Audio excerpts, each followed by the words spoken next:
అందరికీ నమస్కారం. శ్రీరామ రామ రామేతి రమే రామే మనోరమే సహస్రనామ తత్తుల్యం రామనామ వరాననే. ఈ మధ్యకాలంలో వార్తలు చదువుతున్నా, సోషల్ మీడియాలో పోస్టులు చూస్తున్నా మనసు తీవ్రంగా కలత చెందుతుంది. క్షణికావేశాలతో తీసుకునే నిర్ణయాల వల్ల జరిగే దారుణాలతోనే ఈ మధ్య వార్తలన్నీ నిండి ఉంటున్నాయి. అద్భుతమైన జీవితాన్ని ఆస్వాదించకుండా మనసుని అదుపులో పెట్టుకోలేకపోతున్న వారిని చూసి జాలిపడాలో కోప్పడాలో అర్థం అవ్వట్లేదు. ఏ విషయానికి ప్రయారిటీ ఇవ్వాలో ఏ విషయానికి ఇవ్వకూడదో కూడా అర్థం అవ్వట్లేదు.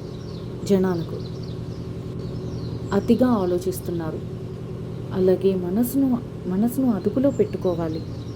మనసుని అదుపులో పెట్టుకుంటే మనం అందలం ఎక్కుతాం. మనసు మనల్ని అదుపులో పెట్టుకుంటే పాతాళానికి పడిపోతాం. ఈ మధ్య జనాలకు ఈ విషయంపై అవగాహన సరిగా ఉండట్లేదు అనిపిస్తోంది. కష్టాలకు భయపడకండి, తట్టుకోగల ధైర్యం నేర్పు దేవుడే ఇస్తాడు.